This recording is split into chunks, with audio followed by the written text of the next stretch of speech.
Assalamualaikum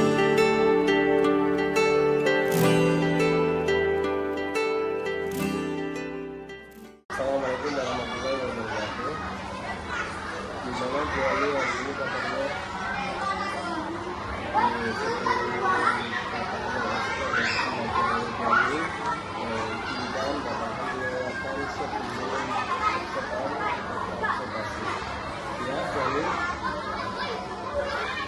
tujuan pembelajaran, sarana pembelajaran, dan asesmen pelajaran sudah mengarah pada dimensi profil Indonesia.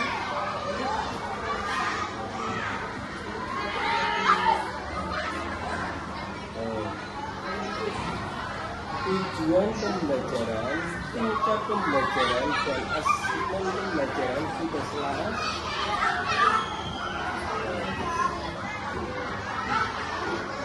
Praktek pedagogis yang dituliskan sudah tergambar pada langkah pembelajaran.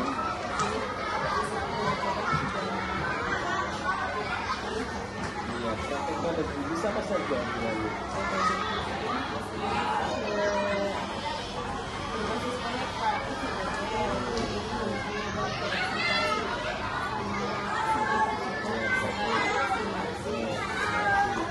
Lingkungan belajar yang dituliskan sudah tergambar pada langkah pembelajaran.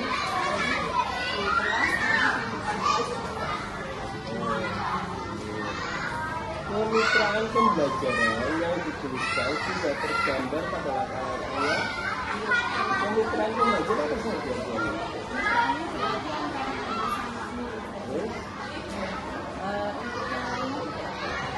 Biasanya ya gitu ya.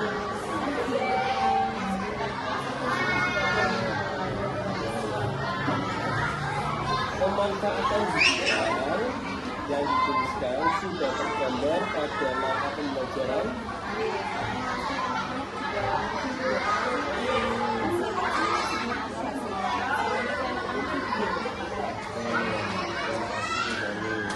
Dalam penyampaian, apakah dia itu menghubungkan pengetahuan baru dengan yang sebelumnya?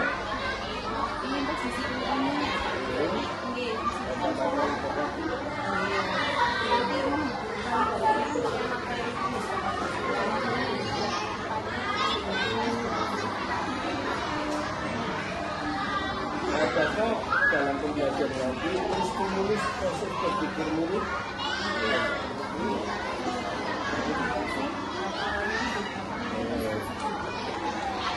Menghubungkan konsep nyata dalam kehidupan sehari-hari. Hubungan ya, selalu hubungan. Dalam pembelajaran memberikan kebebasan kreatif dan kolaboratif.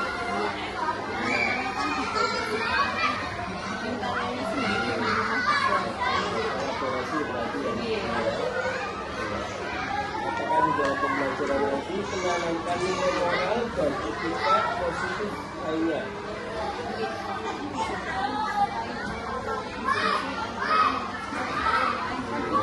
Ditingkatkan ya, jangan sampai mengatakan kata-kata merendahkan anak.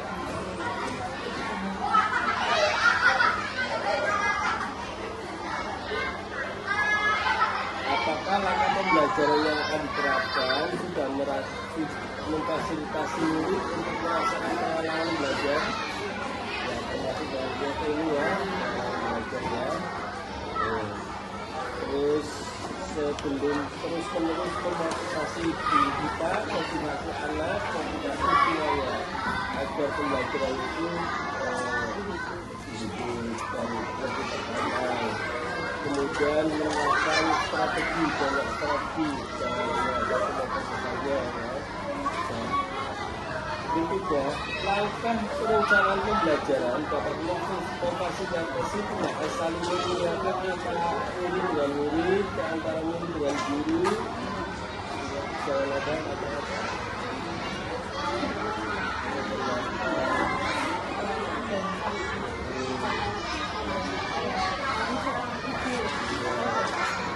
Apapun jawaban anak-anak kita motivasi. Perencanaan pembelajaran sudah mengakomodir pengalaman belajar anak.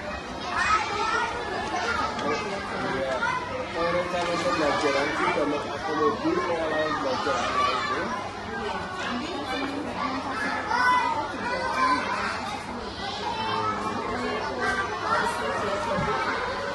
Ya, yang terakhir asesmennya nggak bisa.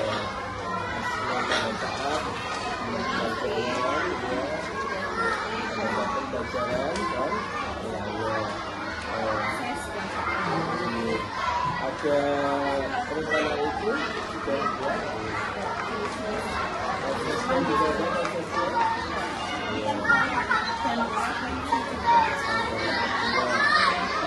Ini seperti satu yang dikatakan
mengikuti pembelajaran secara keseluruhan, berangkat semua ya. Oke, selanjutnya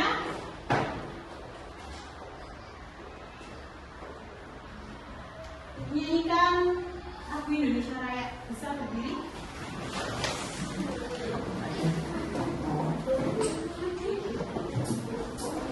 Hiduplah Indonesia Raya. Indonesia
banyak belajar tentang makna gotong royong. Coba sekali lagi kita ingat-ingat kembali apa sih gotong royong itu?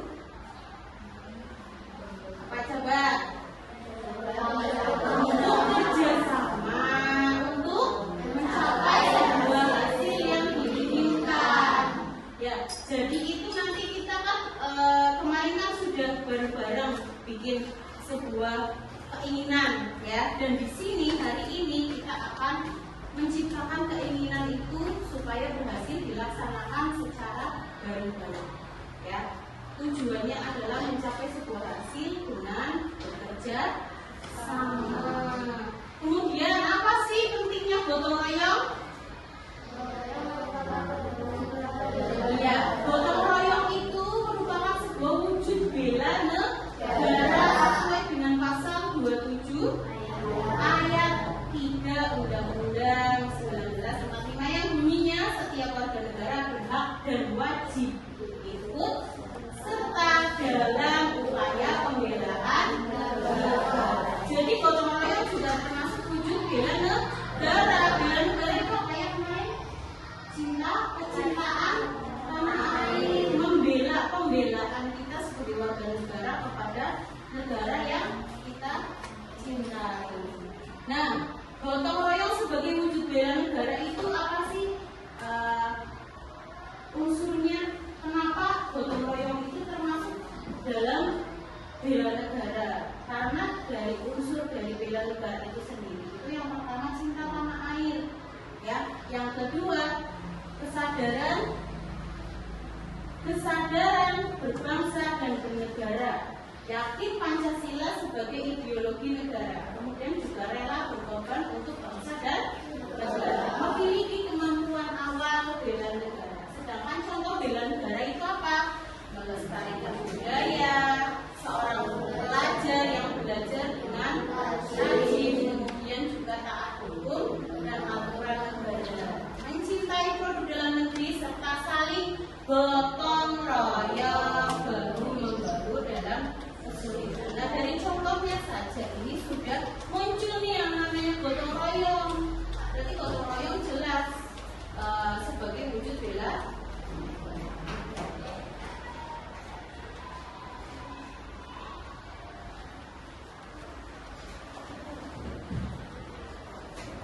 Nah, contoh gotong royong di rumah. Kemarin kita sudah sedikit ulik ya, gotong royong di rumah. Kita ulangi lagi di sini. Contoh gotong royong di rumah. Di sini ada membersihkan rumah secara bersama-sama. Kayak kemarin guru omongkan sama kalian. Misalkan mamanya masak, kamunya nyapu, bapaknya ngepel, maksudnya nyuci piring. Nah, bisa itu dikoordinasikan bareng. Kemudian memasak bersama. Nah, setelah selesai semua bantu ibu, anak sendiri si bawang, ya, anak si kupas bawang putih kan. Ya pokoknya intinya dibagi pekerjaan itu dibagi supaya lebih ringan. Mencuci, merawat tanaman, merapikan kamar, melakukan perbaikan ringan di rumah dan menyiapkan acara keluarga secara bersama-sama. Selain itu ada juga contoh gotong royong di sekolah. Nah, ini yang akan kita lakukan. Ya, contohnya apa? Pertama, kerja bakti membersihkan lingkungan sekolah, menjaga kebersihan kelas, mengecat atau memperbaiki fasilitas sekolah. Terus menyiapkan acara sekolah. Kalau sekolah itu ada acara, kalian jangan sungkan ngomong sama bapak ibu guru. Bapak ibu, ada yang bisa saya bantu? Ya, kalau ada gurunya yang sekiranya itu sibuk, kalian bisa menawarkan diri, ya. Jangan malah gurunya sibuk, kamunya main sendiri.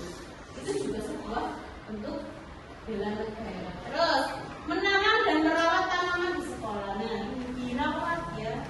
Jangan cuma ibaratnya kalian menikmati fasilitas yang ada di sekolah, tapi kalian juga punya kewajiban untuk merawat, buang sampah pada tempatnya. Ini yang sering dulu lihat, sampah ada di depan kelas, kalian masih buangnya dari dalam. Iya, kalau masuk ke tong sampah, kalau enggak dibiarkan saja. Ini masih sering dulu lihat ya. kalian kan kelas paling tinggi ya, kamu itu paling besar di sini, harus jadi teladan bagi adik-adiknya. Kalau nangis marah kayak gue yang apa adik-adiknya lah kayak kelas 6 beda gitu kok bu, gitu enggak. Jadi harus memberikan teladan ya. Terus mengatur dan merapikan perpustakaan. Hal ini alhamdulillah sudah jalan ya, kalian sudah menjaga kelas kalian, sering bersihin rak buku ya, terus sering menata bangku dan kursi ya, terus menggalang bantuan atau donasi sosial. Kalau ada teman kalian yang diberikan ujian atau musibah, ini juga sudah berlangsung di sekolah kita ya, alhamdulillah. Terus selanjutnya ada contoh gotong royong di masyarakat. Berarti ini di rumah, di lingkungan rumah kalian ataupun di lingkungan sekolah kalian. Contohnya apa? Kerja bakti membersihkan lingkungan, membangun atau memperbaiki jalan desa, pembangunan tempat ibadah. Bu, ini gimana kok saya ikut gotong royong di masyarakat membangun tempat ibadah? Ya itu sama, misalkan ada masjid atau musola kalian yang sudah dibangun, anak tukang yang lagi bersih-bersih, kamu datang menawarkan diri, ada yang bisa saya bantu nggak Pak? Walaupun cuma apa? Botol apa semen, itu juga sebuah bentuk gotong royong ya. Sering menawarkan diri, terus menolong tetangga yang terkena musibah, menjaga keamanan lingkungan, menyiapkan acara adat, penggalangan dana untuk kepentingan bersama. Nah, ini untuk manfaatnya. Untuk gotong royong itu ada apa saja sih? Kemarin sudah sempat kita ulas ya manfaatnya. Meringankan pekerjaan. Ya, dari contoh sapu lidi yang cuma satu, dia tidak begitu bermanfaat. Ketika lidinya itu banyak dijadikan sebuah sapu lidi, dia akan bisa membersihkan seisi kelas ini. Jadi dengan gotong royong bisa lebih cepat meringankan pekerjaan daripada sendiri. Daripada satu orang kan lebih cepat dikerjakan banyak orang kan. Terus meningkatkan rasa persatuan dan kesatuan. Ketika kamu mengerjakan pekerjaan sendiri, ya kamu nggak sebenarnya untuk diri sendiri. Tapi ketika kalian mengerjakan kelompok itu, mesin biasanya nggak main ke temannya, dia jadi kelompok di rumah temannya ya. Yang biasanya jarang di rumah saja, jadi akhirnya keluar untuk mengerjakan kelompok tersebut. Jadi meningkatkan rasa kebersamaan. Kemudian menumbuhkan kepedulian sosial. Ini maksudnya gimana? Misalkan dalam kelompok itu ada yang mungkin tidak bisa ikut dulu, ya nggak apa-apa, misalkan sakit. Berarti kan kalian ya nanti dikerjakan berempat dulu, yang satunya istirahat dulu, nanti untuk next besoknya bisa ikut bareng. Kemudian meningkatkan kerjasama dan toleransi, itu hampir sama ya tadi. Meningkatkan kualitas hidup bersama. Ya, pasti yang satu kelompok ada rasa, oh ini kelompoknya aku. Tiap hari nanya sudah selesai, sudah terus mau kelompok hari apa jam berapa. Nah, itu kan meningkatkan kualitas hidup bersama, saling komunikasi yang biasanya cuma ya datang ke sekolah ngobrolin pelajaran, kalau ini lebih dekat karena punya proyek yang sama. Nah ini hari aksi hari ini ya, sesuai dengan sesuai dengan kesepakatan kita sebelumnya. Ini pada hari ini setiap tim bekerja sesuai dengan tugas dan rencana yang sudah kita buat sebelumnya. Nah coba ini karena pertama apa ya, kita yang kerja kelompok dulu ya. Oke, bekerja dengan semangat dan gembira. Tolong jangan ada yang cemberut, jangan ada yang saling menyalahkan. Kalian bekerja secara kelompok, pokoknya bareng-bareng, jangan ada yang ribut ya. Oke, silakan ini untuk pekerjaan kelompok. Tapi guru pengen ini judulnya kan ini kan belum sesuai kelompok kan. Nah ini yang kelompok ini, sesuai kelompok apa ini? Udah ya. Berarti yang bersih-bersih dulu, silakan bisa diambil tahap dari bahannya dan eksekusi. Pertama dulu yang bersih-bersih.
Ulangi, repeat.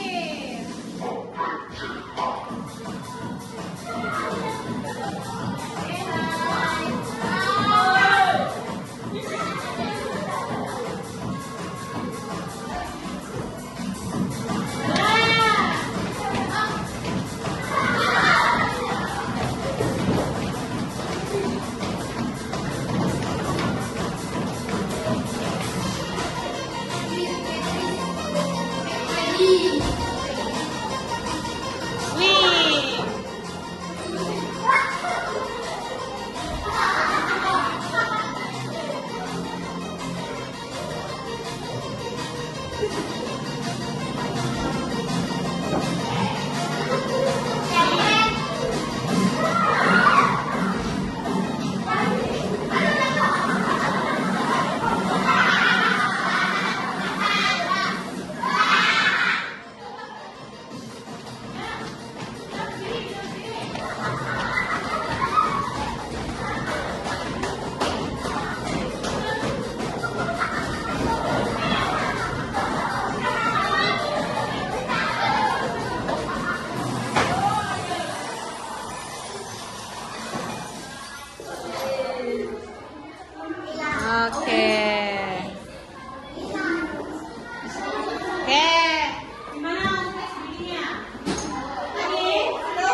Coba kalian lihat hasil kerja kita hari ini. Bagaimana rasa kalian?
Nama individu.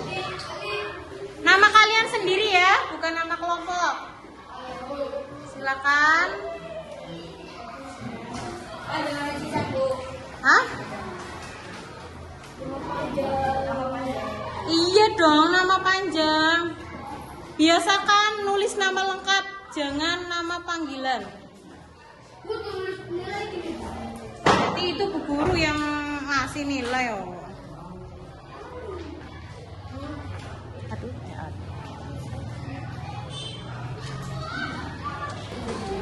Sudah selesai?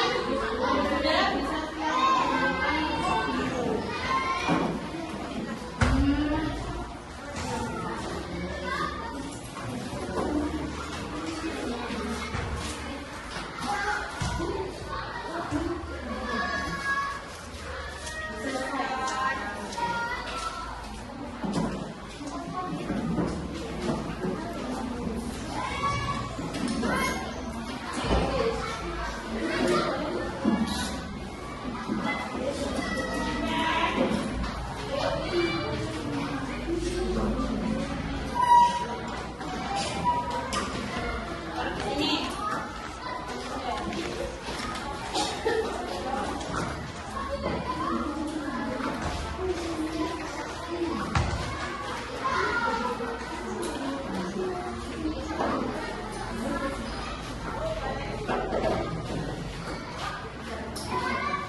bagaimana perasaan Diani saat melakukan pembelajaran? Sebenarnya sih kalau ngajar kan udah biasa ya Pak. Cuman kalau dan seperti apa sih ada gereja ya tadi kan ada kesalahan mengatakan katanya kan kita nasional saya menyampaikan anak-anak Indonesia Raya. Akhirnya saya skip.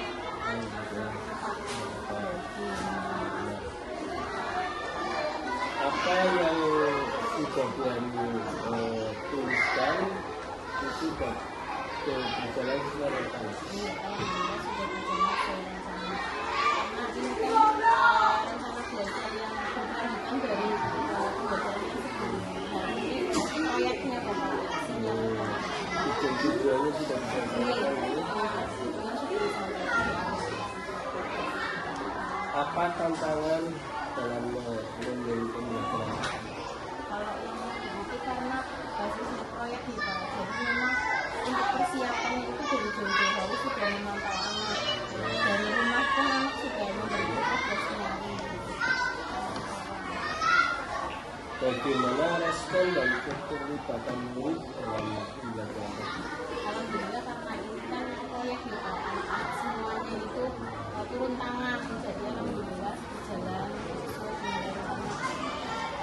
Semuanya dikontribusi dengan Terus harapannya Diani apa ke depannya?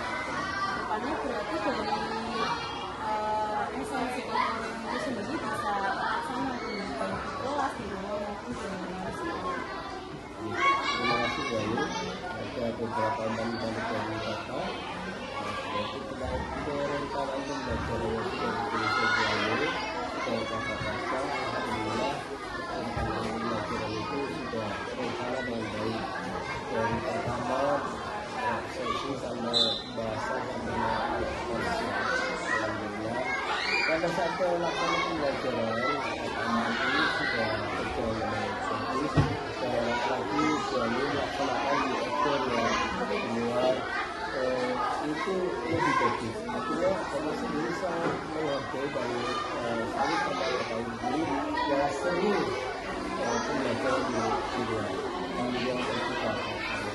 Jadi dibuat sering saja terus dalam pengelolaan kelas ini kelihatannya anak lebih kurang diajak komunikasi ya kalau sering itu komunikasi kita untuk bicara itu sebentar saja dua tiga tidak tapi anak itu dibuat suruh untuk berkomunikasi misalnya itu kelompok nanti ada kemudian hasil pembelajaran misalnya sudah berjalan dengan baik terus yang selanjutnya kita refleksi dan tindak lanjut dari pembelajaran ini segera mungkin bagaimana sampah itu jangan sampai berserakan apalagi berkeliaran kalau sampai bisa berkeliaran karena sampai bahwa angin ini tadi berkeliaran jadi saya lihat sudah bagus dan tinggi rasa untuk memiliki SD sehingga kebersihannya tak bersama. Itu saja yang bisa saya sampaikan. Assalamualaikum warahmatullahi wabarakatuh.